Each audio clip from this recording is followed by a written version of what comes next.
without further ado, I know we have just a short amount of time together. I'm super excited for this session because BFCM and Q4 in 2020 is going to be incredible.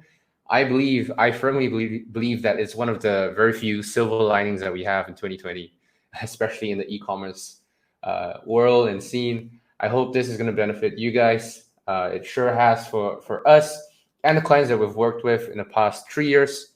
So let's get into it. My name is Joshua Chin. I'm the co-founder and CEO of Kronos Agency.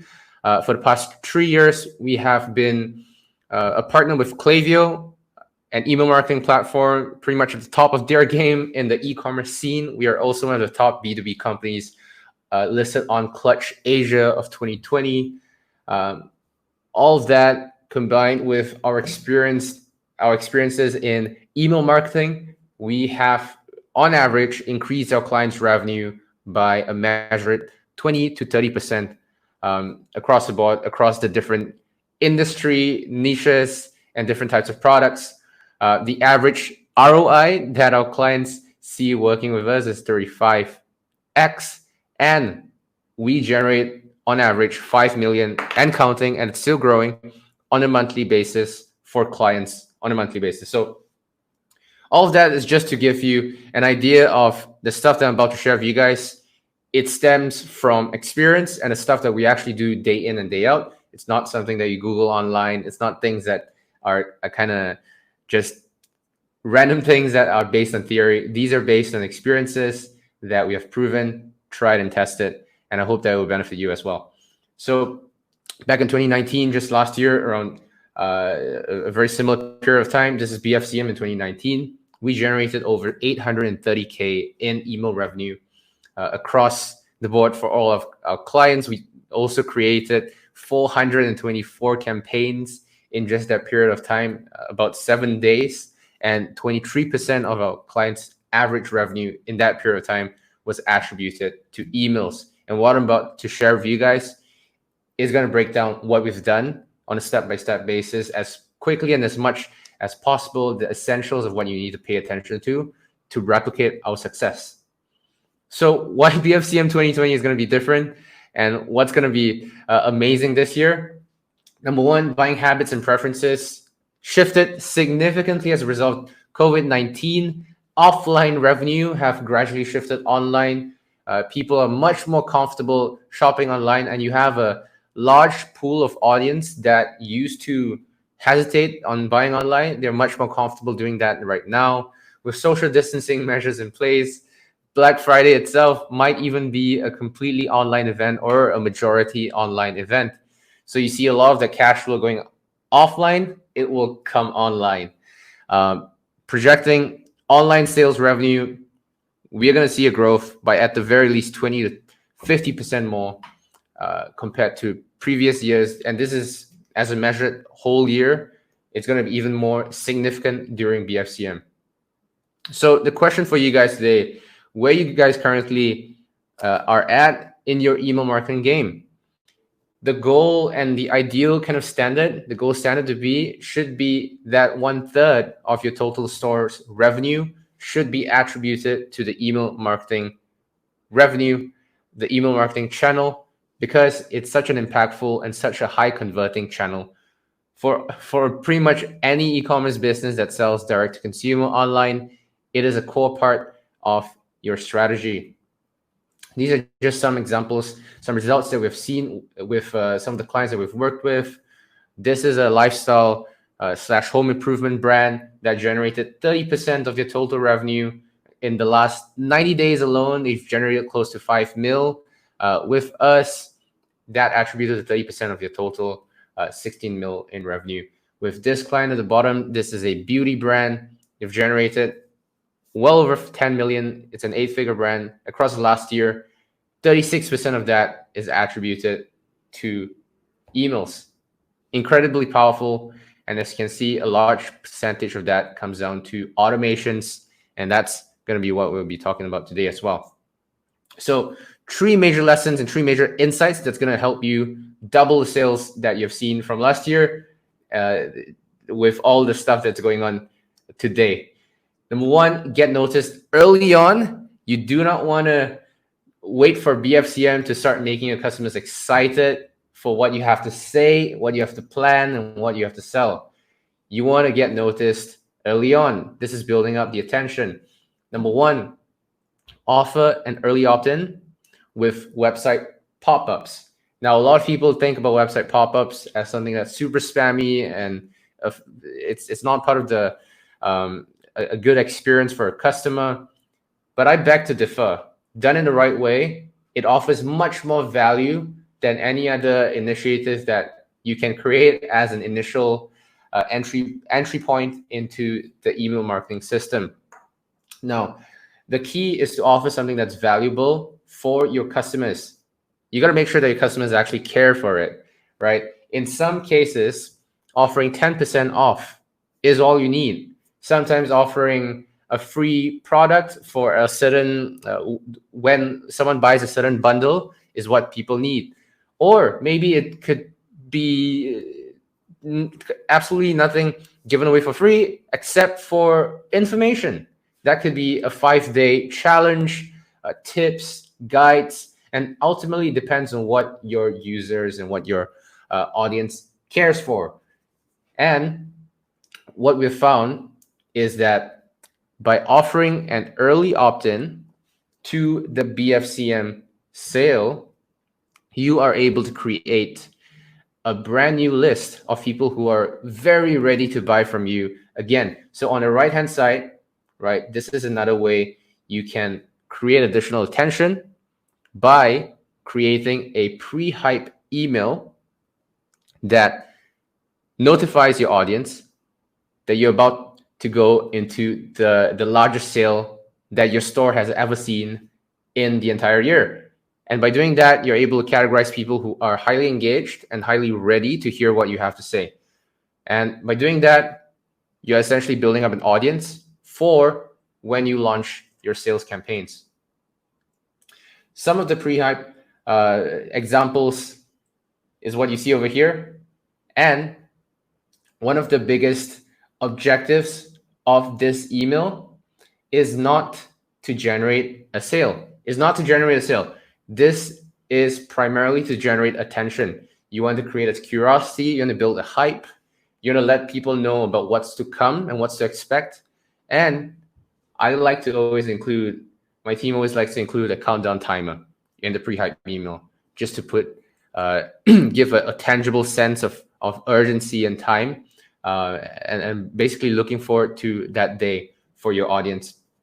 Building the anticipation, the better you do this, and the better you do, you create the attention for your brand, the more effective your sales campaigns are going to be. And this principle stays the same even when it's not BFCM, right? And something that I really like to leverage on is something that's visual, especially if your product is an experiential one or an aspirational type product, as opposed to a utility-based product where it's solving a certain problem or pressing need like medicine, supplements. Aspirational and inspirational type of products like clothing, lifestyle brands, you definitely want to incorporate a lot more graphics, visuals to draw attention to what you have to say. This is another example. What you can do is creating product recommendations, guides, bundles, and an add to wish list option. So this creates that planning, right? Think about planning for a holiday or planning for planning to buy something that's really high priced or valuable. Part of the process creates a lot of excitement for the user and a lot of dopamine in that shopping experience. And if you're able to create that sense of dopamine and that sense of curiosity and excitement even before the sales starts, by offering people to, hey, check these things out, add them to your wish list, know that these things run out pretty quickly. So we want to let you know that you have the opportunity right now to add these products into your wish list, so that when the time comes, all you got to do is click on buy and the discount code will be applied automatically. That ensures that the anticipation is kept high all the way until the sales event. Next, you want to make sure that you're standing above the noise, right? You want to stay away from a crowded inbox. It's incredibly difficult to stand out during BFCM because every single brand that you've encountered and you're hearing of is going to try to sell something to your audience, and your audience's inbox is going to be incredibly jam-packed. What we've found is that there are kind of golden hours that most email marketers and marketers would advise you to kind of send your emails on, from 7 a.m. to 9 a.m. That's when people are kind of on their way to work. But we found that changing that opportunity to 10 a.m. plus allows us to stand out because no one else sends an email during that time.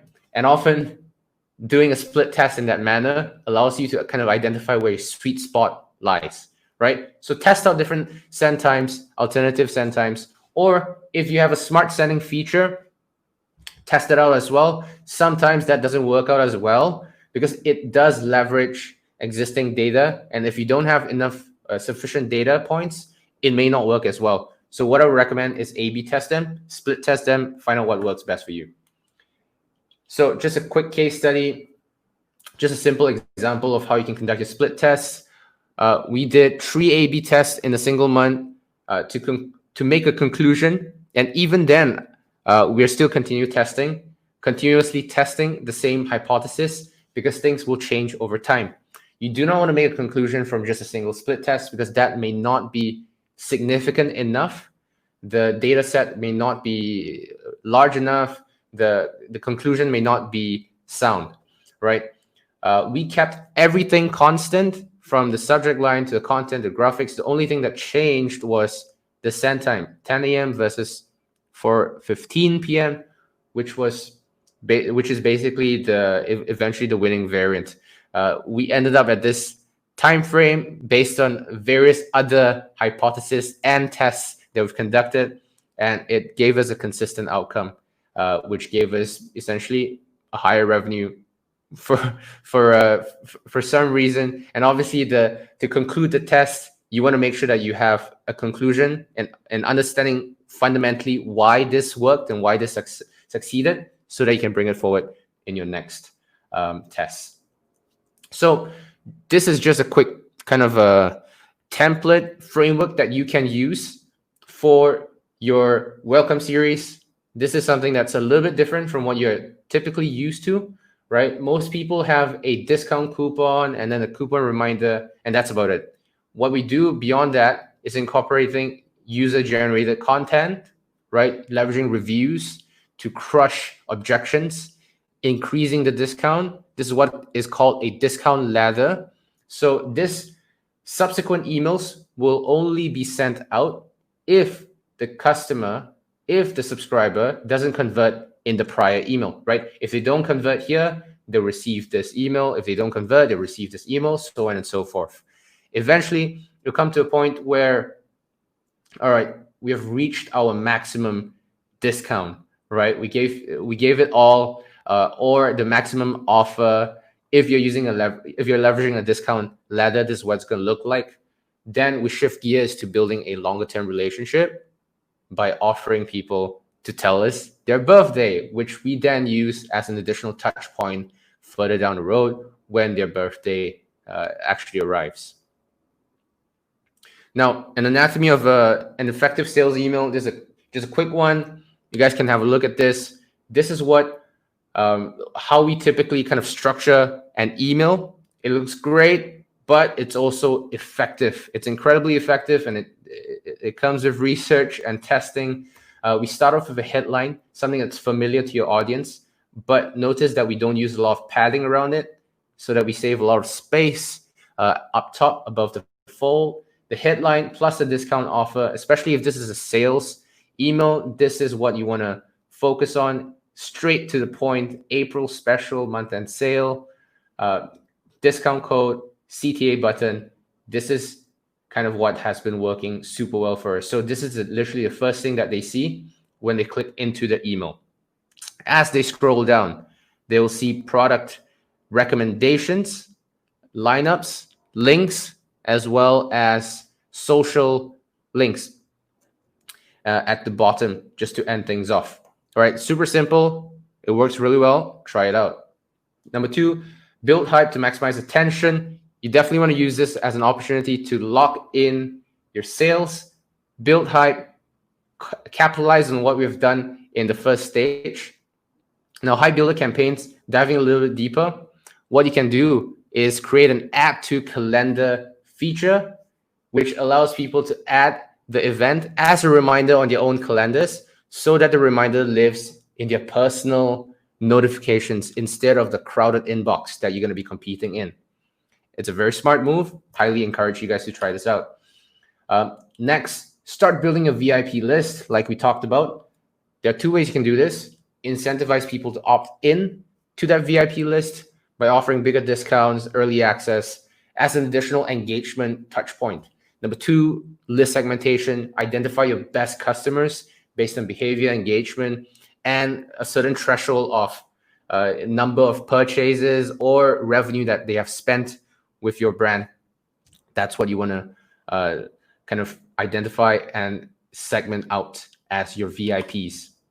The VIPs are people who are highly excited, they're super enthusiastic, and they're highly engaged with whatever you have to offer, right? So this is an example of how you can segment your VIPs, people who have bought 3 times or spent over a certain amount of, in this case, 3 times of the 3 times of the average order value, AOV, $150. That gives you an idea of, all right, these people are highly excited. They're loyal fans, and they're most likely going to respond well.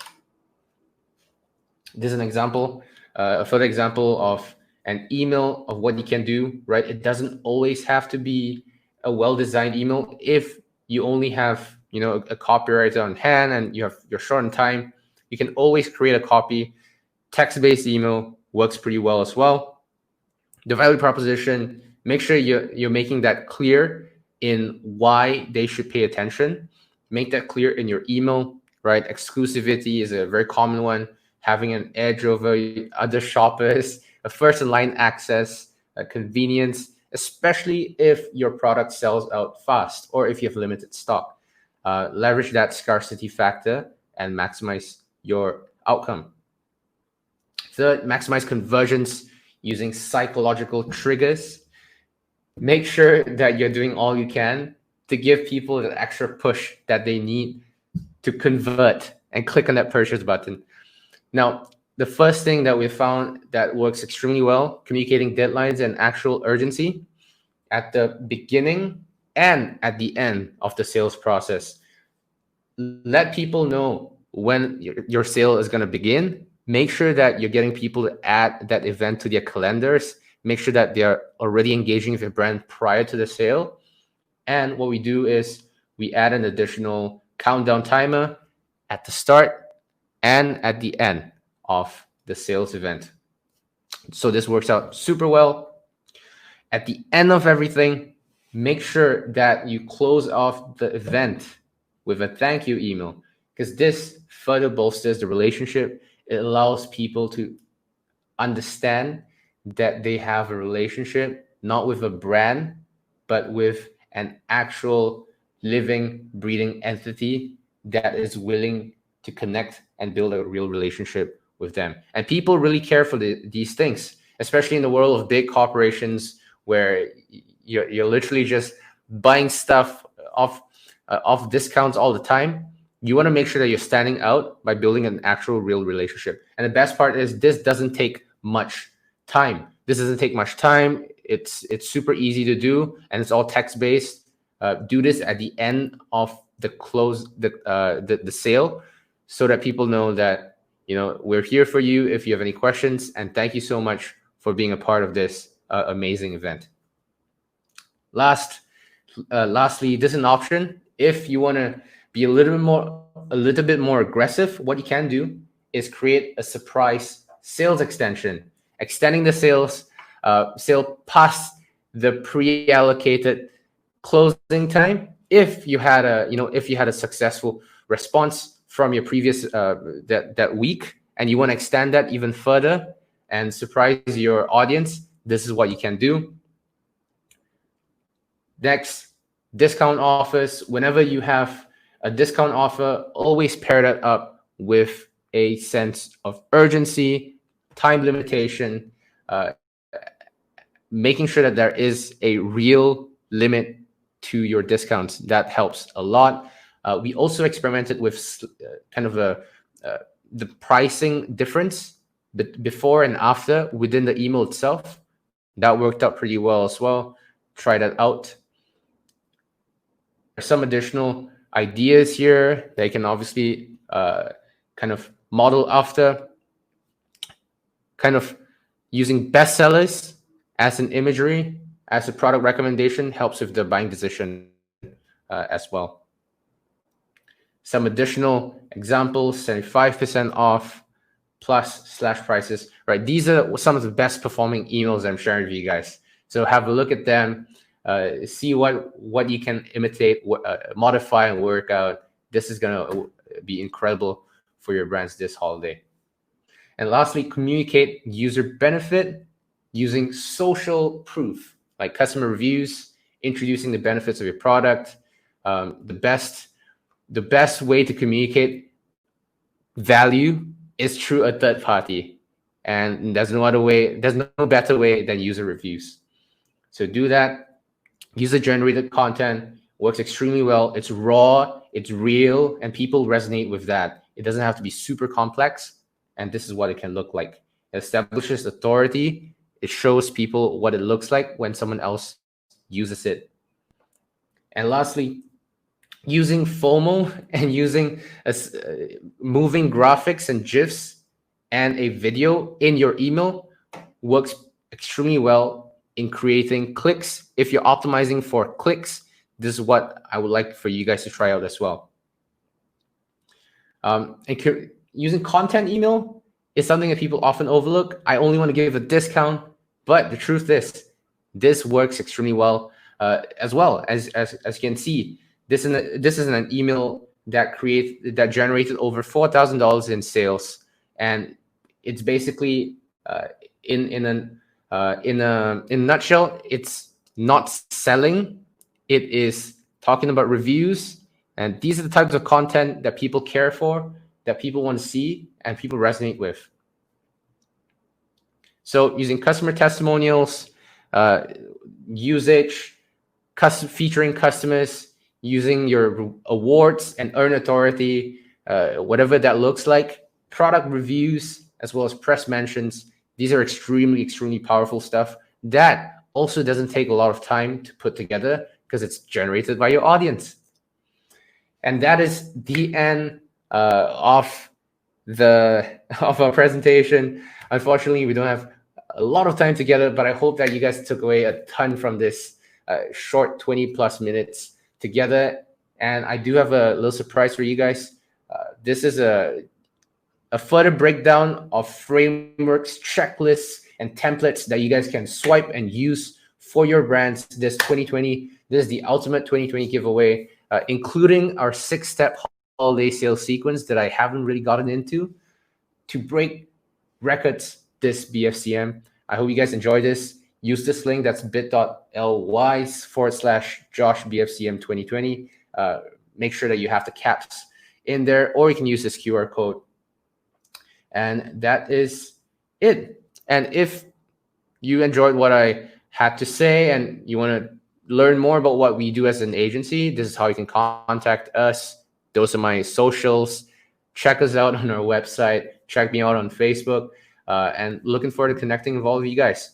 And for more information, training that we often put up for free, premium content, join our Facebook group.